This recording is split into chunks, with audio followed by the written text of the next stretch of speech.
Chocobos and Moogles, welcome to the Final Fantasy Show!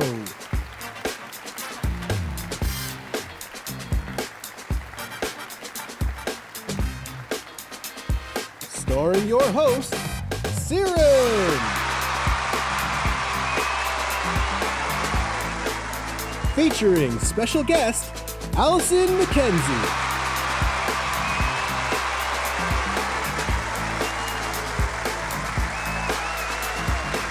This week's episode is for the artists. All right, so we have Allison McKenzie, aka Allie Mac on Twitter, and she is here, and she is our very first artist on the show. Yay! I'm really excited to have her. I think this is going to be a really great episode for you guys to just like learn a little bit about that inside scoop into the mind of an artist and all of that good stuff. So I'm really excited to have her here. And I really just kind of want to start at the beginning, very basic. How long have you been creating art? Since I became cognizant of being alive, I think. Because I don't remember a time that I wasn't just always drawing on something. Yeah. Yeah. I love that. Oh my gosh. So basically you're saying that my 2-year-old might already be an artist because she's already just drawing. Yeah. Yep. Love it. Love it. Absolutely. So maybe artist came first if that's the case. But my next question was going to be, which came first, being an artist or being a Final Fantasy fan? Yeah, definitely artist first. And then Final Fantasy, I first became aware of it when I rented 3 on SNES, which is what we call 6 now. Right. We had like a Hollywood Video where I grew up, and I remember it was the first like big kid game that I decided to rent, because I would rent like the Mickey Mouse games and like the kid stuff, the side scrollers. So I finally rented it, and oh my god, like the opening with Magitech, like in the music, and yeah, I think I was 8 or 9 years old. Oh wow. I What a didn't first know impression. I had no idea how to play something like that. I didn't know what a JRPG was. I didn't understand the mechanics, but like I could read well enough, and I just kind of walked around, and the And back music then was they were so still good. like intentionally, hard to play so that you'd buy the guides, like, in different places. Yeah. So like playing that at 9 is like, whoo. I remember too, because like I had started it and then I didn't know what I was doing. So then it was back when like save files were still on the cartridge. Yeah. And someone who had rented it previously had left off in the ghost town. Oh wow. So I was just like, I opened up their save and was like walking around. I was like, who is this? That's pretty far in too. Yeah, so I did not know what was going on. Yeah. And around the same time I rented Earthbound. Oh. And that one really spoke to me. Oh my gosh. Life So changing. those definitely, it changed everything. And then like Final Fantasy, the little booklet had Amano's artwork in it. And yeah, the rest is truly history for me, because I was like, what is this? Yes. Oh my gosh. Whole new world, like with all of that influence. And I just think what you do is just so cool, just going off of that just thought process of like, taking the inspiration from Amano and like, to me, very Disney inspired like art style, just like combining the East and the West is just such a cool concept. It really, I was just thinking about that, like how would I describe it? It's definitely East and West combined, because like growing up I was like a Nickelodeon Disney kid. Yeah. And then I became a tween, and then anime happened. That's about how it went down for me. Yeah, I was like cartoons, and then all of a sudden it was like Teen Titans, and I was like, yeah, things quickly changed, because it was just like Pokemon, Digimon, Sailor Moon, and then it really hit a fever pitch with Tenchi Muyo and Devil Hunter Yoko. Like I started getting into like more mature anime that I was renting. Yeah. I remember Battle Angel Alita was a big one for me. I was just like, I just loved those styles. And then that's like all I drew for years was just like anime stuff. And then one day I finally like I decided I don't know which one I want to draw, more Western or more anime. So I just decided to combine them. Why choose? Yeah. Okay. Why not both? ¿Por qué no los dos? Yeah, exactly. Exactly. Yes. Yeah. Basically, you've at this point been able to kind of like curate this like big portfolio of this artwork over the years. And you've featured like this distinctive style, and you've kind of described that process of creating it like out of like your different inspirations, and you kind of finally settled on it. How did that feel as an artist? Were you worried about maybe like pigeonholing yourself into like a certain look? Like, was it hard to make that decision to kind of like commit to like a certain style? Can you tell me a little bit about like the emotions and thoughts that you had like while you were developing it? Oh, I mean, when you're younger, it's like you see styles that you're like, I want that exact style. Yeah. And you're not really willing to compromise when you're younger. You're just like, I have to emulate this exactly. Either I'm gonna draw like the Disney princess style, and I did that for a bit, and then other times it was like that Saber Marionette J kind of like the early 90s. I wanted my own thing, because Yeah. it's like, well, I don't really want to just like clone myself, which I Yeah. mean, it's not a bad thing. I guess I just wanted people to see my art and be like, I want them to know exactly who it is. I mean, that's one of the beautiful things of being an artist, right? Is kind of expressing that core essence of you. Yeah. Yeah. Well, I was like, how do I put myself into my art? And I don't even know like how you do it. It's just this process that kind of happens over time. And then one day it really does just happen where it's like suddenly you show up on the paper and you're like, this is me. This is what my style is. And then I remember it started to really solidify when people back on my DeviantArt heyday, they'd see the thumbnail in their inbox or whatever, and they'd say, "Oh, I saw the thumbnail and I instantly knew it was you. I didn't even have to open it." Oh, And I what a was just cool like, feeling. "Oh, I did it." You did it. Yeah. Yeah, yeah. I think I really started to come into my own in 2009 or 10. And then I went full time freelance in 2012. That's like when the business Wow. started. That's So incredible. yeah, and it you don't stop learning and developing your style, and like changes happen because like you had mentioned earlier, the whole pigeonholing thing is such a real phenomenon because like I got really stuck drawing just like cute girls for a long time, which like who doesn't They love never drawing get cute girls? old. It's like Yeah. it's fun, they're cute, it's Yeah. fun, everyone likes it, but like it got to a point where it became kind of a chore where it's like I know if I don't draw this, people aren't going to like it.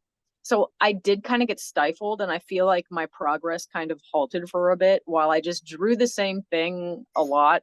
I think like 2020, I made a side account because I'm like also really into like Western fantasy, so like Elder Scrolls, Lord of the Rings, Yeah. Fallout, just weird stuff, Bethesda core. I like how you call like the And mainstream games like the weird ones. Like well, yeah, kind of like it's not Final Fantasy, but more like more the Elder Scrolls, Lord of the Rings well, like you fantasy. said, it's like Western fantasy. So like to Yeah, most like American audiences outside of our niche, that would be like the default fantasy for them. But like in our world, we're yeah. like, no, Final Fantasy is Yeah, fantasy. Final Fantasy What are you is talking about? my yeah, right. It's like I don't know how to describe it sometimes. I'm just like, Yeah. well, kind of like the Dungeons and Dragons kind of Yeah. realm. Yeah.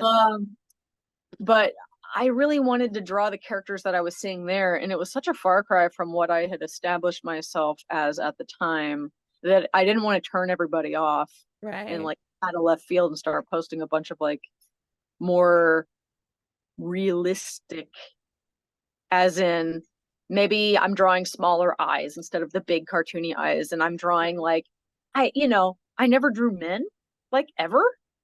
And a lot of the characters I really enjoyed in Elder Scrolls and stuff were like guys and like creatures and demon boys. And I was like, I want to do that too, though. And so I Yeah. finally to kind of explore other things. And I feel like it's been very beneficial. I feel like I've leveled up a lot since then because I finally got out of the corner that I was kind of trapped in. Yeah. I love the way that you put that because not only is it important just for like, mental health and state of mind, like you said, you can then bring that toolkit into like what you've already created and level up. So it is just so important to just continually, push the bounds of like what you're capable of. I like that a lot. Yeah, Yeah. it's easy to get comfortable and it's easy to just do what the algorithm likes, Yeah. but you suffer for that, like Yeah. personally.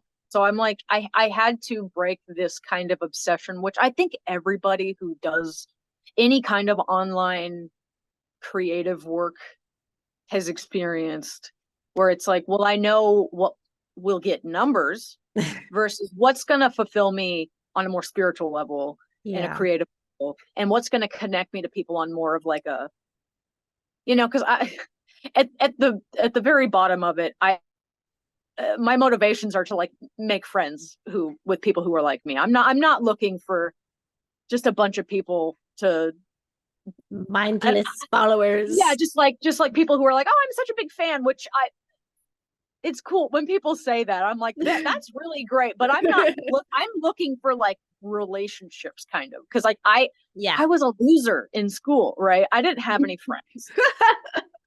So now if I can use my art to pull people Be friends with me. Oh my gosh. like, be I my relate friend. so hard to everything you're Yeah. saying. Yeah, like I finally got to meet one of my Final Fantasy friends at the 16 show. They had like the right before the game Oh, dropped. nice. You got to go to like the 16 like press event thing. Yeah. Yeah, And I yeah. got to meet one of my friends that she's like a hardcore collector, and she's just like me. And So nice. I mean, it was on site. Like it's the kind of friendships you make where you're like, I've known you my whole life, it feels like. Yes. And I'm just like, thank God, like all the years of suffering on Twitter are made worth it when like you make a connection like that. You're like, see, Absolutely. this is why I'm online, because I just want to find more people to surround myself with that are like, I had family that was very judgmental for like me liking video games and wanting to draw, and they just, I've just thirsted for people who are like, yeah, no, that's important in my life too. Yeah. And accept you So for who you are and have yeah, those same and not and even like you said, beyond accepting, like relate to the same things, get excited about the same things, like someone else to talk to makes you feel like less crazy. Like, no, really, this is yeah, a really amazing thing. Yeah. yeah. So It's just like, you know, I've been alive for almost 40 years, and it's just like I, for the first half of my life, just couldn't find those people. yeah. And I just, I'm very stubborn. So I just kept looking. I just so relate to just everything that you're saying. And I've been able to find that in my community, which I've been so thankful for. Like last year, I was able to go to PAX West and meet a lot of them in person. And it's that same kind of feeling of like, you're in a room with people and you're just like, I'm not crazy. These people are right here in front of me. They relate to Yep. me. We understand each other, like all that stuff. Like, so I had a Yeah. little bit of that feeling at PAX, but it also just gives me hope to hear because it sounds like you're a little ahead of where I am in my career based on how long you've been doing everything. And so I can only hope that I have that moment, like where I'm at one of these events or like different things like that. And I just like look at another creator. I'm like, you understand me, like you get me. I haven't been able to quite make those like peer connections yet, especially being like out here on the East Coast. There's not as many like in-person meetups and stuff. Right. But anyway, sorry. So total No, it's fine. No, you're good. Yeah, I feel like it's gotten easier the older I've gotten, but maybe it's also because communicating with people all around the world is a lot easier than it was in 2006. That's totally fair. So, Yeah. yeah, so I'm like, I've had an easier time.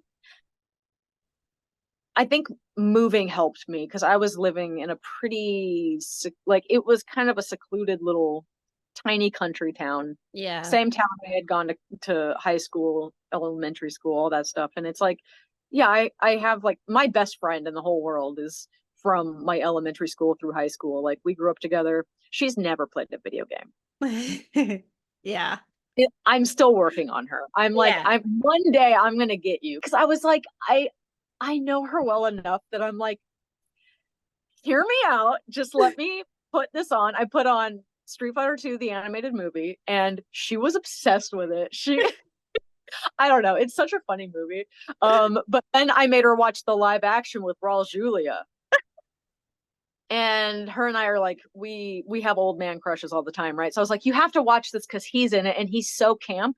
Yeah. But he's so cute. And yeah, she was like, oh my God, you're right. I'm in love with him. And so it's one of those things where Sowing like, the well, seeds. yeah, I'm working. I get her down to little Tokyo and now she has her bed full of plushies. Like I'm winning.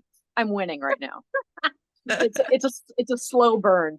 But love that. yeah, other than that, like I mean, it was just a few other people in my school that played games because I grew up in a country town, a farming town. I mean, I would like from the bus, I would run because I wanted to pick right back up from where I left off on Final Fantasy VII. Like, right, that was my joy. And then just like going online, looking at all of those like huge long text breakdown walkthrough guides because like I didn't have the book, so I would just go on the internet, find like those really insane ones that fans would make. Yes. And then I would put all the Sim skins on. I had Sims 1 and I found every single Final Fantasy character the fan made Sims content. Yes. Oh my God. Oh, Yeah. I love that. Those were like the best days ever. Oh my God. Yes. Oh, that's so good. Okay, Yeah. so transitioning there, that's the perfect way to transition a little bit back into Final Fantasy. So tell me a little bit about why you love the Final Fantasy series. We've talked a lot about how much we love it. Why do you love it? I would say number one, especially with my first being Final Fantasy VI, and then I think right after that, it was actually a while later, I played 10 and then 7. And the takeaway from those 3 games is strong female leads. Yeah. Because I grew up with Mario, which Peach, you got to play with Peach in the one game and it was fine, but you know, it's just a side scroller. You don't get a lot of like, there's not a lot of story and emotion there. It took till 2024 to get an actual like Peach game. Yeah, now Peach is doing stuff, but like the games that I had growing up didn't really feature a lot of emotional storytelling. There wasn't like a lot at stake. The girls weren't really up to much. Yeah. That I was playing anyway. I know that like later on, like I think my parents, we didn't have like a PC, so I couldn't play like Tomb Raider and stuff. That plus by the time I got around to it, it was too scary for me. It's like so scary. I get that. Yep. I get So that. yeah, I'd say Final Fantasy was just like beautiful, strong women with like these crazy stories. Just like the world is ending. We have to do something about it. Yeah. And then of course the music was just mind-blowing at the time. I mean, it still is. Like there's still like every soundtrack that comes out, you're just like, oh my God, like 16, Rebirth, like the music is like, you know it's gonna be good. And then you hear it and it's better. It's just like, so yeah, music, the characters, and then like each game had a very distinct voice. Like what do they call it? Do they call it like the golden era? What do they call it? Like the something like that. 7, 8, 9, 10 era. Yeah. I mean, they were all so unique to themselves. Like it was nice. I just never seen anything like it before. I think like the only other games I played that were even in the ballpark was like Legend of Dragoon and the Tales games. Right. Even though Tales really kind of stayed the same. They all felt kind of like the same world. And so that's another reason to like really appreciate Final Fantasy, I think, because I mean, look at the difference between those 7, 8, 9, 10. None of them are like identical in that kind of like world building and aesthetics and whatnot. I don't know. I could ramble about it forever, but yeah. There's a lot of great things about the Tales series, but I agree in that like the worlds tend to be very similar to each other. And a lot of JRPGs feel very similar to each other. It's like, oh, it's another JRPG that's going to do the same things. And you're right. A lot of times the Final Fantasy series has done an incredible job of really, I think this is what makes it so special, is that you never know what to expect from a new entry. You never know what to expect. The world could be completely different. It keeps you on your toes, and the focus on the characters is something you just don't get from anywhere else. And I completely agree when it comes to the female characters. Yes, like there's just something so magical about seeing so many different kinds of, not just having like a woman represented, so many different kinds of women represented alongside so many different kinds of men, like just, and everything just being like right there in front of you in relation to each other. You just don't have large party games like that, like where you have so many characters fleshed out. It's almost always just like a protagonist. Yeah, they'll usually have just kind of like the basic hero, heroine kind of, I don't know. I always saw myself in Final Fantasy. Like when I played 6, Realm was everything to me because it's another little girl who's an artist. Yeah. And that was like, that being my first introduction, I'm like, oh my God. Like that meant I'd never seen myself in a game before. Yeah. And then I played 7 and I see Yuffie, and then 8, Selfie. Wait, are you a Yuffie fan? Yeah. Oh yeah. The Hyper Girls. Yes. But it's like the old another thing is, the older I get, the more I relate to some of the other women. Because when I was in high school, the Hyper Girls, I was a really loud, kind of crazy kid. And so I really, really related to these girls.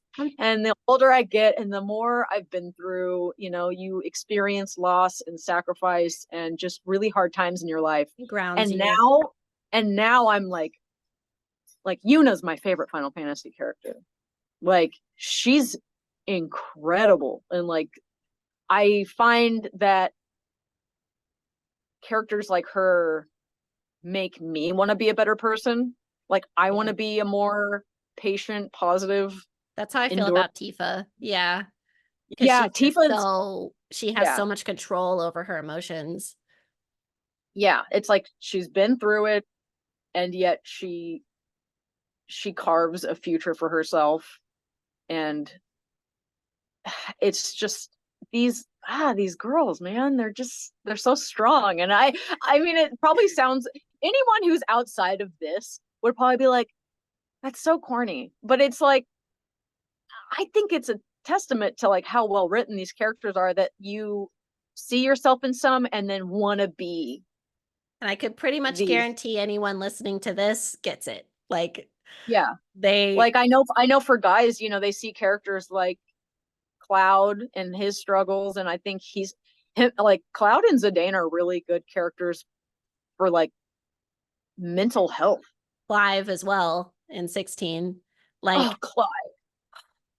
Oh, yeah. Clive. Oh, God. Yeah. Oh man. She showed her shirt. I'm thinking about doing this podcast style as well, but she showed her 16 shirt for that.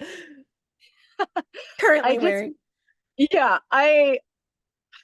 it's just beautiful, the characters they've given us, and it just, I think representation and admiration and just good role models. They just have so many. It's wild. It's wild. Absolutely. Wild. Absolutely. Okay, I could probably spend the rest of my life talking about that, so I'm gonna force myself to stop. Just to kind of like wrap up that thought, what is it about Final Fantasy that made you want to begin creating fan art for it? I mean, when I was first playing 6 on my Super Nintendo, and I saw in the booklet Amano's art, and then as I was playing the game and I saw, Terra and just like everything that she was going through, I mean, like, the first thing I did was like, I started making little comics, like probably the same week. I wish my mom kept most of what I made growing up, but I have not been able to recover those. I don't think they exist anymore. But I So was fun like though. started like shipping characters and like drawing comics, and like I didn't know what that stuff was. Like Yeah.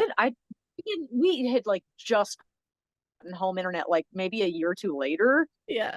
So like I was already doing all that stuff. That's like how much it inspired me. And I don't know, because the closest I had ever gotten to anything like that was like watching a Disney movie about a leading lady, and there's a lot going on, and I was always drawing Disney princesses. So then Final Fantasy came along, and I didn't care about anything else, and I just wanted to draw Terra and Celeste Realm, and yeah, I just loved the characters so much. Plus, I'd never seen designs like that, like ever. Yeah. Even Well, I don't know even that the they existed. sprites. Yeah, like a mono Yeah. art's one thing. That's like a whole. I mean, that changed my life. But then just even the sprites and like the portraits in the game, I'd never seen a girl with teal hair. Are you kidding? She was so beautiful, and like Yeah. they have armor, but they're also very beautiful and elegant. And it's just, I'm one of those, like, I'm at the end of the day, I'm always going to be a girl's girl. The girls speak to me. I want to be them. They're Mhm. so, I love when they're like so beautiful, but they're so strong. Like they have like Yes. the elegance, they have the lace and the details, but they have a sword. It's like, oh, And it's both. And you don't you we can kind of shed off that like 80s feminism of like, you have to wear the shoulder pads kind of thing to be like, right. Well, it's like, even so with like Terra and Celeste, they had these beautiful, delicate outfits, but they had the pauldrons. yeah, it's It's like both. Like there you was this can be both. There's balance. room for all of it. Yeah, it's like Yeah. this balance of like they're so. I mean, look at Celeste. Like she looks like a fairy tale princess. Right. Like, but And she's a yet, general. Like she's a yeah. warrior. Yes. Like that was insane. I just was like, say no more. This is all I care about now. Absolutely. Yeah. Yeah. No, I completely agree. I hadn't even thought of it from that specific angle before, but that it totally encaptures this is what happens when you talk to an artist, y'all. Like artists see the details in characters, right? They have to flesh out all of those juicy little details about their look and their personality so that they can capture it perfectly. And that's exactly how you're describing it. I'm just getting chills like thinking about it. Like Yeah. yes, that's why I love these characters. I didn't even know why I loved them, but that's exactly why I love them. Something you said about Yuffie earlier, being so spunky and, relating to that, like as you were younger. I think that's one of the reasons I like that character so much is because a lot of times media doesn't put annoying, spunky girls in their shows. Like most of the Yeah. time, like they tend to be more reserved and you don't really get the chance to see that. And I just never related to those characters. So I think that's one of the beautiful thing about that line with Yuffie, Selfie, Mid, all those. Yeah. Yeah. They were kind of not necessarily front and center, but they were a main character still. Yeah. I feel like they They were really, still represented. yeah, like they had a really good balance just in every main party. Like you were gonna find or gravitate towards one of them. Yeah. We've talked a lot about how we relate to that concept of, growing up, feeling a little bit outcasted, different things like that. As you were creating this art, finding your style, finding your niche, all this stuff, did you ever imagine that you'd grow like such a large following for your work? No, Yeah. no, no. And it always started off me just doing it for myself. And again, just being like, can I find anybody else out there who's just like on the same page as me? Yeah. Like, Do because they exist? yeah, like when I started posting online, it was 2005 and 6. Um, back then, online art careers weren't viable yet. Yeah. There weren't resources. There weren't really any people to really look towards that were Yeah. making a career for themselves online specifically. Like we had access to artists that were doing great as an artist, but it just wasn't a thing yet. Like I remember my friend Brianna, do you know Brianna Garcia? She draws like a lot of Disney, like she drew the goofy Disney girl face. Oh, They're nice. making No, really I'm fun not faces. super familiar. No. She was one of like the first artists I found online that I was just like so obsessed with her. Yeah. And she'd been online since like the beginning of like when people would post art online. And I just remember like she was a huge inspiration for me to like start posting my work and just trying to find communities like that. And So cool. yeah, it was just I'd never seen people doing that.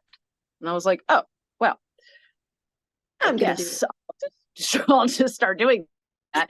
And like my art wasn't that good in 2006, but I did it anyway. That's and then half the battle. Yeah, seriously. I think, well, and back then numbers were such a weird thing. Like I would see people on had like 1 million page views, and I'm like, whoa, this is this unattainable. Like one day it'd be cool to like hit 1 million views on DeviantArt. So I've just got to keep posting art. And fast forward to, I think, did I hit it in 2012 or 13? And it was this weird. That was like the first time, because like I had stayed active online all through college. I started in 2010, dropped out in 2012, but I was always active on DeviantArt and Tumblr too. Because like, and I'm glad I did, because college did not pan out, and so I didn't put all my eggs in the college basket. I kind of kept doing my own thing in the background, and I was building like an audience of people who wanted to see what I was up to, and enough so that by the time I dropped out of college and moved home, I was able to slowly get to a point that year where I was booking out enough commissions to pay my bills and quit my retail job. Wow, that's amazing. I mean, so it's like just existing online for that long, that was the benefit, where it's like, hey, my life's falling apart, but I have cultivated enough people that like the stuff that I like, and they like my style, and they like what I do, that like it's okay.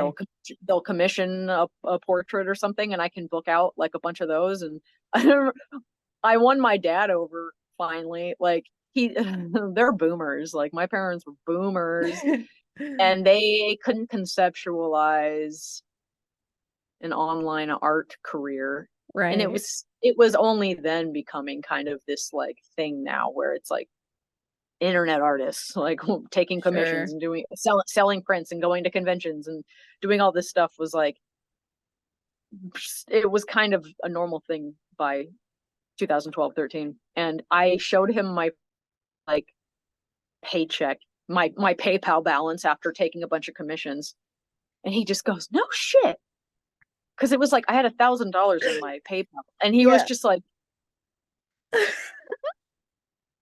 so I was like, you know what, like, and oh, there were some months like because I put in my 2 weeks. I was working at Big Lots doing I was stocking shelves, and I'd worked there on and off for like 4 years, and it was fine. Like everyone there was cool, but like it's not, don't want to be doing this forever. And yeah, like when I quit and I was trying to do these commissions, and then like, you know, just a baby bird leaving the nest. I felt a lot. There was like a lot of like months where I was like negative $30 and my bills were due, and you just figure it out. Oh man, it was messy, but I was just like so bound and determined to make it work. And it really just, like, because I had people that were following me online was the only reason that it was even viable. So bless everybody that followed me. Shout out to the Allie Mac crew. Yeah, the peeps, my peeps. Because it's just like the fact that people want art from me is just like the only reason I've been able to like make a living doing art. Yeah. And absolutely. the fact that I've found people that like the games I like, and I draw fan art and I sell prints, and people like want that. Yeah. And they want like hang it up, and I'm just like, that's crazy. What? Whatever you do, like whatever floats your boat. All right. Yeah, I'm like, that's the craziest thing to me, is that people buy my art and put it on their wall, and then they'll send me a picture. They're like, look, I hung it up, and I'm like, Like, what? Why did you do that? I don't like, out of all the art in the world, you put mine up on your wall. Like, geez, that's crazy. Amazing.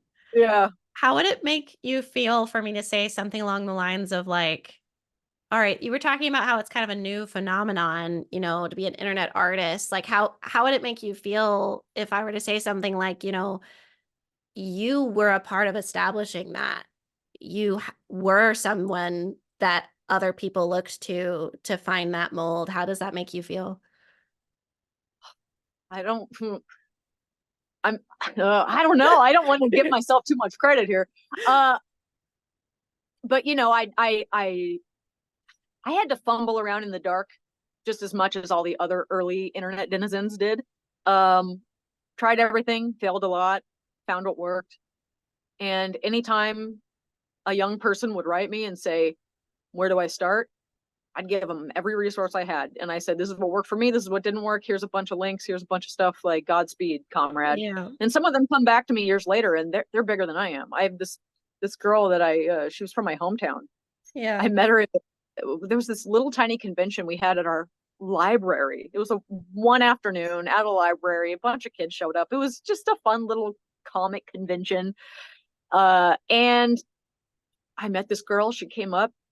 She had her babies with her, and she's just like, I've always wanted to be like an artist, and I don't know where to start. Yeah. And I was just like, well, I mean, you just start.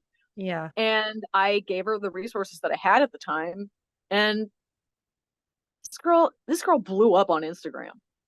That's amazing. And it didn't take her long because she's as stubborn as I am, I think.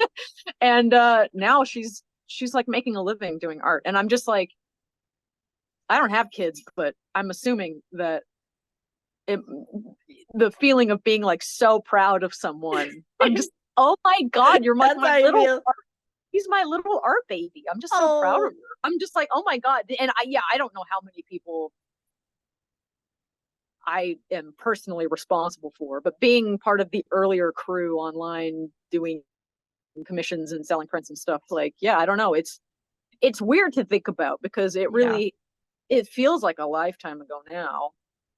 I mean, it's alarming how much time has gone by since then. And I had no idea what I was doing. And then one day it was just like, now it's normal that I'm doing this.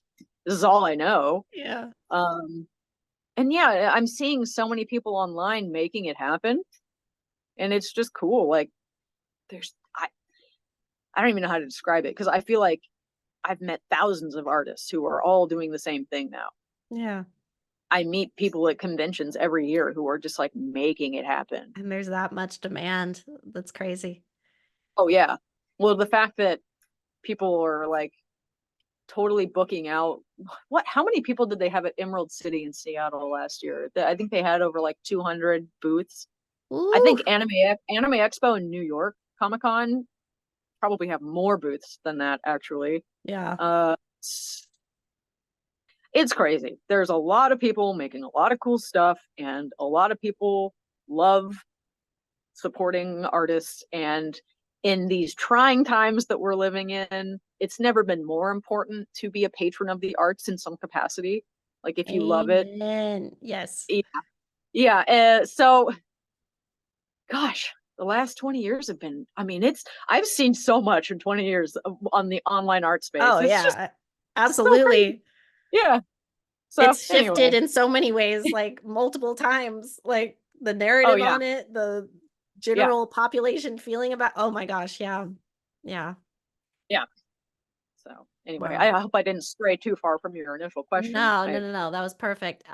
Okay. Let me touch on something you mentioned. You said, as you like to call it, same level of stubborn as you are. Let me ask you a little bit about that. How do you remain so stubborn? Like, where is that motivation coming from? How are you able to continually put out this art consistently for, like 20 years practically at this point? To be honest, like, it sounds probably dramatic, but just like the general fear of failure keeps the fire lit under my ass, because yeah, I'm not making as much as like a salaried employee. Hmm. I don't work in industry. Like I don't know where the next paycheck's coming from. I'm a gun for hire. Yeah. Um, so Well, yeah, it's just I don't what makes you stick with the art instead of saying, well, I'll just, go work at McDonald's or whatever.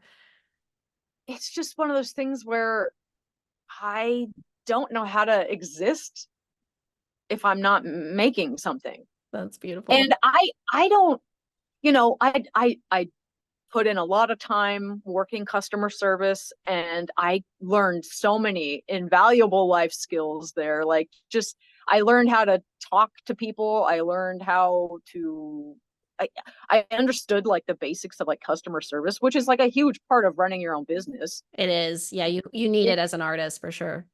Yeah, like I learned a lot doing that, and it was fun, but it wasn't, I think the big part of working at these jobs, at the end of the day, it wasn't mine. And I want to create something, and I want it to be mine. I don't, you know, admittedly, I don't want to answer to somebody else. I get Like that. I get that. I want to call the shots. I want to make my own schedule. I want to do it. Like, And you're willing to work hard for it. Yeah. yeah, it's just like I mean, I don't know the last time like I took a break. Like I don't really take breaks because I don't really have time to just not be working all the time. Which so it's like, yeah, I do have an issue with like I probably overwork myself. I probably overcommit myself, but there's just this feeling of almost like I'm like addicted to the work. Like Yeah. I like making stuff. I like knowing that people are excited to see it, especially like with commissions. It's like someone's entrusting me out of, again, seeing how many artists are online now. You have your you have your pick of the litter. Like you could commission anybody else, but you want my version of it. So it's just like this, I never want to let someone down. So it's just like, I don't know, there's this feeling of like, don't fail, don't let anyone down, make everyone like really happy. And but at the same time, I want to be the boss. So I'm like, yeah, Yeah. I'm just always just sitting at my desk drawing stuff constantly. Yeah. So I mean, yeah, there's like a lot of boundaries I need to like learn to put up with myself too. Like, but I that's think it's just important to be honest.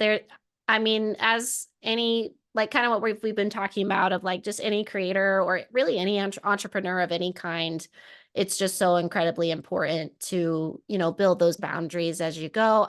But also just to work hard. I mean, it takes a lot to work for yourself, and you really do. At the end of the day, you're the only one responsible for what you can, put out and deliver. So you really do have to have that level of dedication if you're going to do something on your own. Otherwise, you'd be realistic. Maybe you should work for somebody else. But yeah, yeah, it's kind of like that both sides. But I think there's so much room, once you have that established, to be able to model the boundaries and model the, taking the time for yourself and how that would bleed into your work and all of that beautiful stuff. Like, I think that comes as well.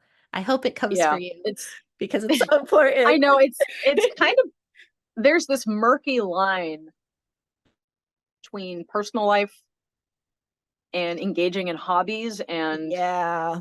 Especially for fun. our line of work. Yeah. When you're engaging so directly with a niche that you love. Yeah, like the thing that I was born doing, the thing that I've always wanted to do, the thing that I find the most joy in, I have turned into my career. Yeah. So then when you escape your So career, where do you go? yeah, yeah. So and that's probably the one reason like why I, because of the whole art thing, my only other real hobby is playing video games. So I'm like, sometimes I'm like, maybe I should stream. And I'm like, no. You already have turned art your job. Like you need one thing to do alone. You Just would never disconnect. sleep. I need that one thing. Yeah. So But yeah, it is hard because like there is no clocking in or clocking out. Yeah. I wake up, I get my coffee, I sit down, I start drawing, and then I stop. I can't keep my eyes open anymore. It's just like I I don't say I'm gonna work from 9 to 5. It's just how much can I get done today? How much can I tolerate today before I like am too tired to draw? Or like I'll do this thing where it's so stupid. I'll be like, once my hand starts to hurt, I'll stop. Because I don't want to get injured. No. I don't want to get injured. I know. So then I'm like, oh my nerve hurts. I'll stop drawing. I know I'm stupid. It's one of these things where, and I don't know how, I'm sure plenty of people deal with this. If you're your own employer, you think like, do you ever have that feeling when like, if you do anything that's not work related, you're like, I feel so guilty. You just like feel really guilty. Like I could be doing a lot more right now. Yeah. I could be productive right now. Yeah. I'm like, it's hard for me to take time to step away. And when I am working, like, it's funny because like I just put in over 100 hours of work on this book cover for this zine that we did. And then I also just knocked out like a whole bunch of work for, I can't say what it was for yet, but it was a contract gig. Yeah. So sometimes I worked for people, sometimes. But like I like overwhelmed myself with work, and I still like right now I'm like, I'm just not getting enough done. I'm not doing enough. And it's just like I fight with myself all the time because I'm just like, yeah, I want to pull my weight at home. You know, I have a partner and I want to pull my weight. I never want to be doing less. Like it's hard because it's like, yeah, I don't make the buco bucks. So I take on a lot of work to try to like, see, look, I'm doing a lot. I don't know. I set a very high bar. Enough. You are doing so much. You are It's perfect. hard. I love you. No, you're not perfect. Nobody's perfect, but you're wonderful and you're doing fantastic and you are pushing yourself. And if no one else is around to remind you, taking time for yourself is not only good for you, it's good for your work and it's good for your clients and it's good for your partner and it's good for all those other, aspects of your life. Now we're going to do a therapy session for Allison. No, I mean, you're right that like my boyfriend dragged me off to Las Vegas. I was like, I kept saying, I don't know. I don't think I should go. I have so much. I have so many deadlines. I can't go. He's like, you're coming to Vegas. You're going. I put down really the pen. I know. I was like, should I bring my laptop and work in the hotel room? And they're like, stop. So I went and I had fun and I got some rest and I didn't draw for a few days. And yeah, I came home and yeah, taking some time away from work. Burnout is real. And just like not drawing for a few days and then getting back to it. It's almost like I learned to draw better while I'm like when I'm not, like your brain it's giving it time to rest and process what you've been practicing actually allows you to then apply it. Yeah. So I'm trying to get better at giving myself breaks because I know it's beneficial, but then I've got like the keep working, don't stop working. Anything right now. I know. I'm like, you're lazy. I'm like, oh no. I get it. No, please. Well, yeah, and then of course, there's just a stigma I think around art, or say, oh, you just sit at home and draw all day. You just draw cartoon stuff, and it's like, but it's really, it's very emotional work. People don't realize like burnout is an emotional thing. I mean, sure, it's like you can get like hand injuries if you overdo it. Your fingers can start to hurt, but like the emotional toll is pretty intense because like I don't even know like how to describe it, but it's just like you can totally drain yourself just like drawing constantly, especially when you're like doing design based work and you're like just digging around in your brain trying to think of like, I'm constantly telling myself like, okay, you can draw that better, like erase that, try again, or like that's uninspired, be more creative, like be more intuitive and like think harder. ugh, feels like you run Oh, miles. You draw one thing and you're like, it's like the Frodo gif of like, it's done. When it's you finish something, yes. it's Oh my gosh. done.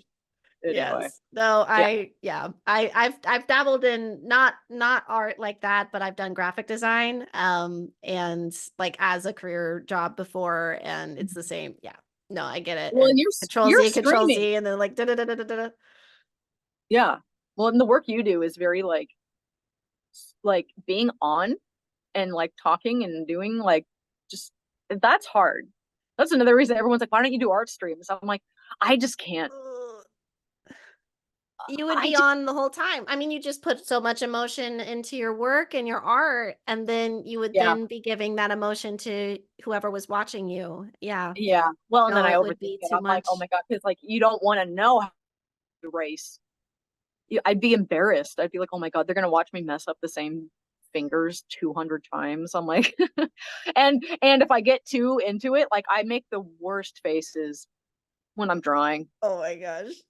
Nobody needs to see that. This is like I just need to be in my little cave being a nasty drawing. I feel like this is validating so many, like if there's any artists like listening to this right now, like they're just sitting there like, thank you, you understand me. Like because I have some uh friends that are artists that stream and it's a challenge, like, having to, balance the two identities, like, as you're trying to give all to your art and you're giving all to a chat, like that's ooh, yeah, I don't know how they do it, but applause to either. them. Yeah. Seriously, it takes a Yeah, lot of skill to entertain and draw. So absolutely. yeah.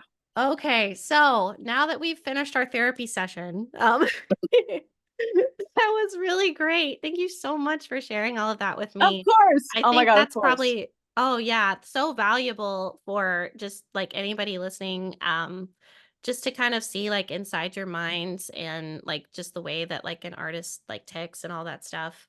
I do have a couple of things that I still want to talk about. There's um just one last question that I want to ask. Is there Okay. a Final Fantasy that you haven't played yet that you long to play? Or have you played them all? I've played every main line. I'm thinking, okay, I lied. The only main line I haven't played is 11. I would like to play 11 one day. I know that there are still, my friend has access to a server that is, so Your there's your ways to cat's play it. playing with And your I hope camera. I, You- my cats are going insane right now. So I apologize. oh no, you're good. It's great. By the way, their names are Tara and Celeste. I just need Yeah. you to know Oh that. my gosh. I meant to ask earlier. Tara and Celeste. Yeah. Tara And then Rising. our family dog back home is Pinello. So anyway, Oh. um, but yeah, 11, I'd like to experience that. I just got into 14 this last year.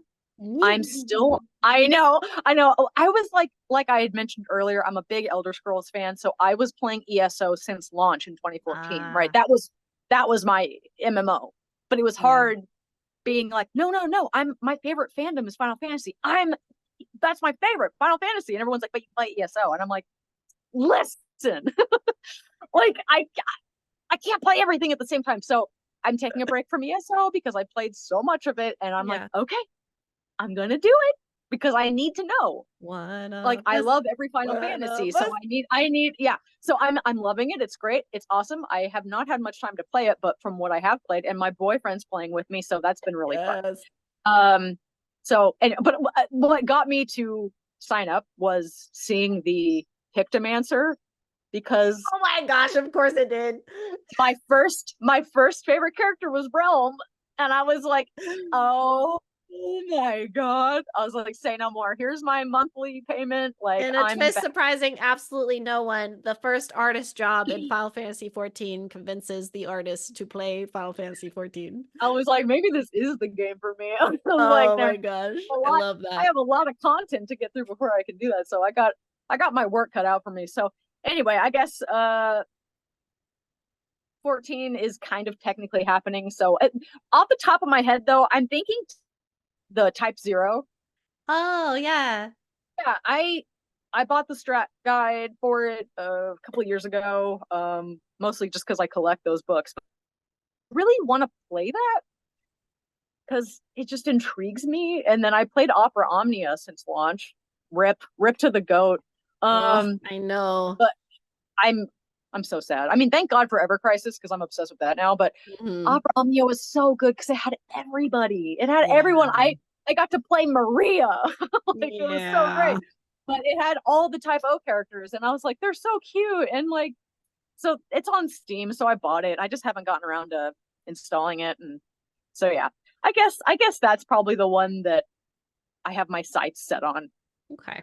Because yeah, I've played everything else. I love everything. They're all great. Well, if you ever need anyone to play with in Final Fantasy 14, you just let me know because I've been playing since Realm Reborn. I have a free company with new players. We're here for you. Okay, you can carry me. Absolutely. I will carry you. Okay, cool. Through any trial. Yay. Yes, we will overcome and conquer. Yes. I can't wait. Absolutely. All right. So before we head into our mini game, which I have not told Allison what it is yet, but you guys are going to really love it. I do want to take a second to talk about your zines. Fanzines. I want to talk about them. Clearly, I am not an artist and I don't know the proper terms. However, they're really, really good. I've looked at them and I want all of them. And so we have a couple going on right now. Can you tell us a little bit about that? Yes, we have a lot of projects going on right now. So the stuff that is currently up for pre-order, we have of Fantasy and Monsters, which is the Final Fantasy VII Pokemon crossover. I love this concept so much. I know. I was just like, I didn't realize how much fun, because I love a good crossover, but I didn't realize how much potential there was. Pokemon and Final Fantasy VII. I can't wait to tell my partner about it. Like, he's gonna freak. It's been so much fun. Like, we have a really big team of people contributed. So it's not only the book, but there's a ton of really cool merchandise and digital like assets and we have stretch goals too. We're really trying to get to 50 so that we can unlock. There's a sticker that I designed and there's another one that someone else designed that is our first stretch goal. So I did Nanaki cuddling with Charmander. Stop it! I know, they both have little flame tails. They're so cute. And then I did with our full bundle that comes with all the merch that not stretch goal related, but I did a Kate Sith and Skitty charm. Because they're like Kate Sith and Skitty are both like screaming cats. They have like the screaming faces, like. So I gave Skitty a little cape and a mic, like a little. They have little. Oh, they're so cute. Anyway, so it's like a dangly charm, and then I can't reveal the full page of mine, but I drew Barrett with a Pokemon that I think suits him. Can't wait to see that. So that one's open. And then we have our Final Fantasy X. It's called Always, and it's a Tiduna zine, which is the romantic relationship of Titus and Yuna. And it spans 10 and 10-2, which is great because I'm a big 10-2 fan. So I did a 2-page spread for that with some 10-2 themes. And then I did the acrylic standee. It's a 2-layered one, so it's like kind of got that cool 3D effect. Cool. That comes with our full bundle. Yeah. And then what else did we do? I did some spa art because we have people writing fan fiction in the book too. So there's stories and art and merch, and it's gonna be so beautiful. That's amazing. So yeah, that's open. You can get that right now. We have stretch goals for that too. Which I think we just unlocked custom tissue paper. So it's gonna come in really beautiful themed paper. It's gonna be so gorgeous. Amazing. Yeah, it's gonna be real fancy. And then the one that I'm just so excited for, I have put so much of myself into this zine. I just finished the cover the other night.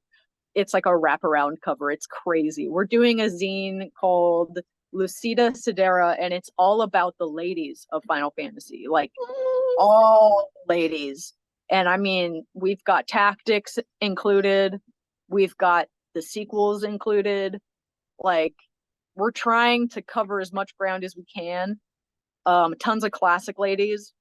We're doing a pack of trading cards. And a bunch of different artists got to do cards. I did one. We've got so much merch. It looks good, y'all. I want the tote bag. The tote bag is so cute. Is so good.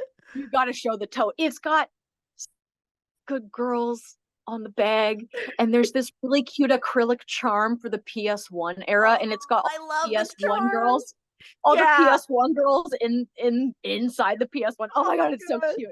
It's so good. And as of this episode, that one is also going to be live, because this is going to be up just a couple days after the launch. So it went live April 17th. Mm-hmm. Yeah. So yeah, there's that, and the stretch goals include stickers and, oh my god, the most beautiful acrylic charm or standee.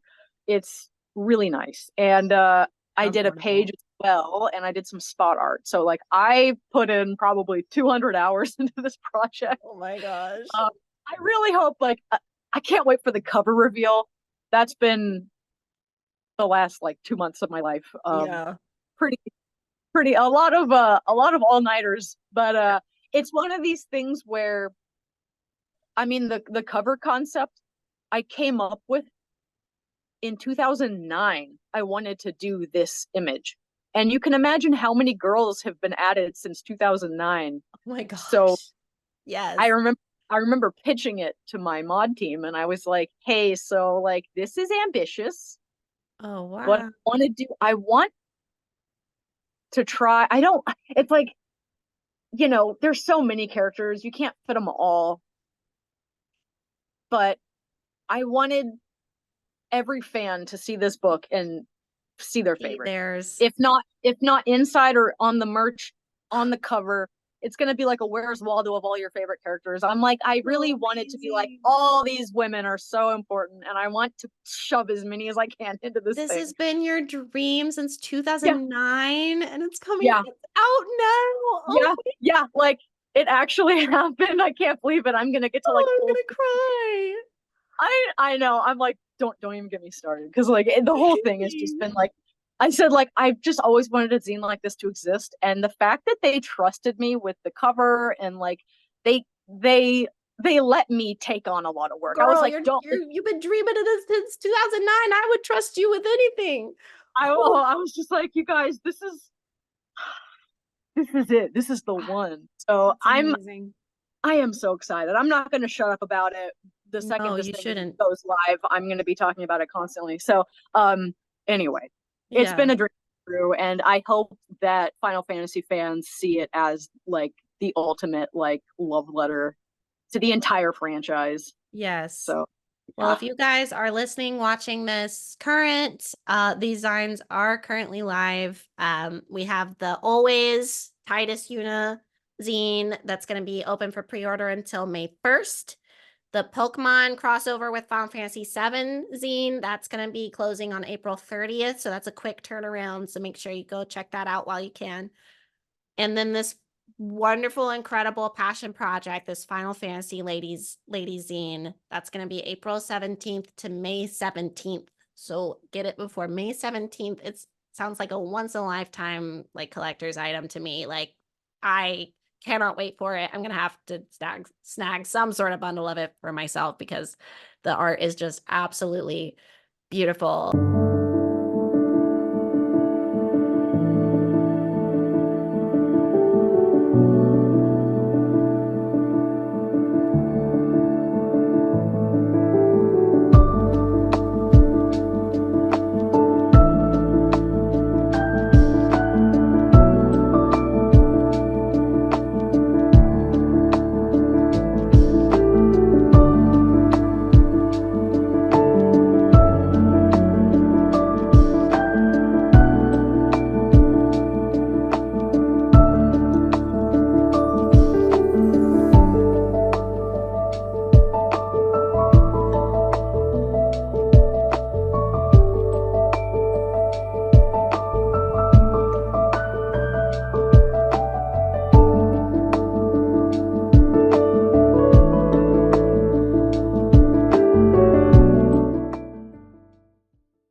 I'm so excited for you. Oh, I love you. Oh, thanks. Oh, And thank you for shouting them out. It's of just like, course.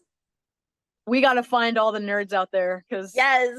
these I got into zines fairly recently, and it's just been this beautiful thing of like getting all of these mega fans together and just Yep. making something, and like we make a physical thing, like holding them in your hand is just like the most surreal thing, and you're like, look at like all I love like physical. I mean, I you know, see back here, I like know. I'm such a sucker. I mean, I literally have like Game Informers like on my Yeah. like desk right now. Like, Yeah, it's just different it's to just hold it in your hand. yeah, and just flipping through it and seeing like when you realize how much these games have impacted people's lives to the point that you can get like 100 people together and make something Magical. just, Yeah. it's just like, it's just the coolest thing. So Yeah. anyway, I hope one of these zines speak to people. Maybe all of them will. Absolutely. Go buy all of them. Do you Go hear buy how all of much them. this lady works? Go buy her art. Okay. Go buy So yes, please. it. Oh, All right. man. So to wrap up our wonderful session with Allison today, we have prepared a mini game, and we are going to do a variety of little miniature challenges. And the very first one that I have for you, all of them are going to be character related because clearly characters are our passion, and that's what we need in our lives. So the very Yes. first one that I'm springing on you, no substitutes or refunds. Bang, Marry, Kill, Rufus, Snow, and Ultima from Final Fantasy 16. You Yes, looked I at my did cheat on your recent. I know where you got these. Okay. She had a tweet that like ranked like all of her favorite characters, and I was like, my very sexy section. Okay. Okay.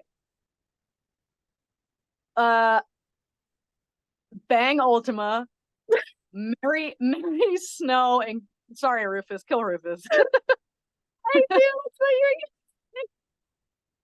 I knew you weren't gonna kill Ultima. I mean, it's like a Monster. one-time experience. He's got a couple sets of arms. I don't know. Oh my god. Listen, feeling Who adventurous. cares about that universe? It's fine. Like, it's worth it. Okay. Oh yeah. All right. All right. Switching it up a little bit. Okay. Respect, protect, or reject. And we have Mog, Steiner, and Kate Sith. I would have put Vivi in here, but he's cheating. Like, you would just have to protect him. Cheating. Yeah. Respect. Protect. Steiner. Oh, yeah. Wait. Sorry. Oh, it starts with protect. Yeah, respect, protect, reject. Steiner for respect. Protect. It was Mog and who else? Mog and Kate Sith. Kate Sith.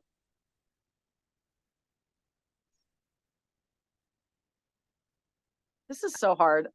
I like how you're like, I have to respect Steiner. Like Steiner, it's like respect right away. Yeah, no questions asked about that one. Protect. Which Mog? Six Mog. Okay. He doesn't need protecting. He's pretty strong, or is he only strong? Well, no. Kate Sith's pretty good too. Shoot, what was the other option? Protect and what else? I'm sorry. Respect and reject. No, reject. Okay. Fine. Protect Mog, and I guess I'll just reject Kate Sith. I'm sorry, buddy. I know. I feel bad, but Mog is so cute. If it ever happened, see, it's like if you hurt Mog, you hurt Mog. If you hurt Kate Sith, Reeve will just send out another one. You know what? That's a good point. You can reject Kate Sith with no guilt. Yeah. Yeah, he's fine. He's gonna be fine. Loophole. Love it. Love it. Yeah. Perfect. So, okay. That was so hard. I'm so sorry. I took no. You're good. And this one is gonna be even more stressful. So I'm gonna copy and paste it into the chat so that it's a little bit easier. So we were talking about these girls earlier. So it's a little bit different. Might have stolen this from Tumblr. So your first option is knead like bread. Your second option is hold from the ankles and shake till coins and miscellaneous items drop out of their clothes. And your third option is put in the washing machine and clip onto a line when they're soggy. And your choices are Yuffie, Sophie, and Mid. Oh, okay. Okay, I'm reading this again. Let's see. That bread. Points missing. Okay. I would shake Yuffie Absolutely. until yeah, because you know her pockets are full of material. Okay, yeah. And then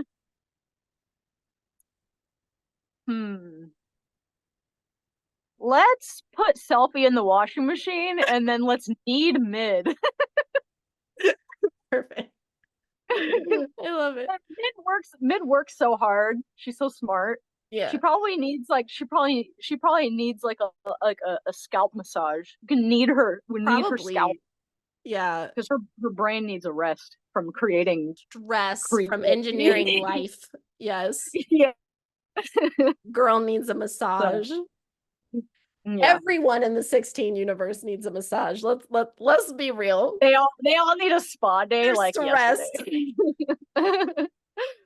All right, cool. So our last little bonus round on that, we have to do FF10 because I know that's your favorite. Yes. I didn't want to pick the characters ahead of time because I want it to be hard. So I want to know who your top 3 characters are. And then after you pick your top 3, bang, marry, kill. My top 3 10 characters. Yeah. And then bang, marry, kill. That's right. Okay. Yuna's number 1. Number 2 is Orin. And number 3. See, now who do I put in 3? I feel validated because that's who I had written. And then I was like, I don't know who the third one is. So I know. I feel like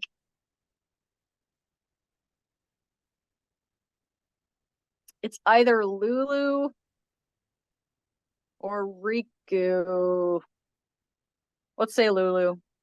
She's like I count on her so much when I'm playing the game. Yeah. Plus, I have a statue of her, so I guess that. Yeah, she got big. Lulu. I guess I like her a little bit. Yeah, let's say Lulu. So okay, bang, marry, kill, Yuna, Orin, Lulu. So bang Orin. Get that out of the way. This is so sad. I don't want to kill any of them. It's gonna get real awkward if you kill your favorite character. It's so bad. You know, maybe I should just lie and say Waka is my third favorite, and I can just murder the shit out of him. Sorry, Waka. No. Okay. Yeah, bang Waka. Orin. Yeah, sorry, buddy. You're just not my favorite. Who would I marry? Lulu would be so comforting. But then I don't want to kill Yuna, but no.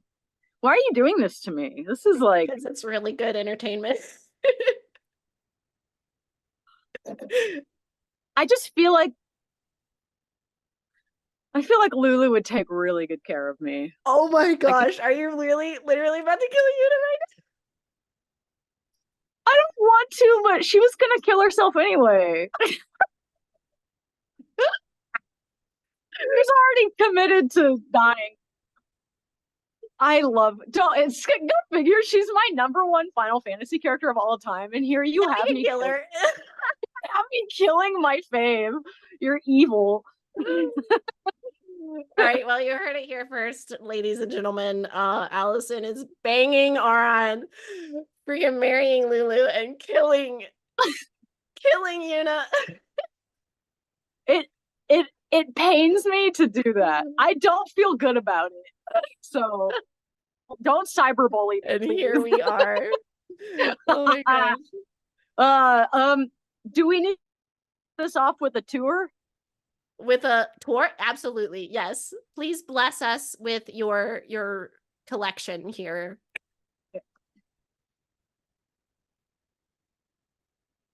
Okay. Wow. Here's these are the big ones. I These bought big this one boys. for Dan because The little I tiny told garden on it. I said, yeah, with the white ties. I said, you have to play 9. And of course, his favorite was Freya because he loves a dragoon. And then here's beautiful Lulu. That you're marrying now. So And I'm going to bang this guy. And then here's, sorry, I love you. So that's, those are my big ones. And then I've got kind of my mostly 7 stuff over here. And my random Tina. They're holding hands, Stephen. They're holding hands. They're in love. So that's, yes, I ship them so hard. I'm Air T all the way. 100%. Yes. Here's some 8 stuff. Some then I've got my 16 books. I have a bunch of the Bring Arts on pre-order, so I don't have any figures of 16 yet, but they are coming on the way. Yeah. I love 13. Don't come for me, please. This is my found family. I love them. I will die for them. Yes. And then I've just got a bunch of, okay, this shelf is random right now because I'm saving room for the Bring Arts.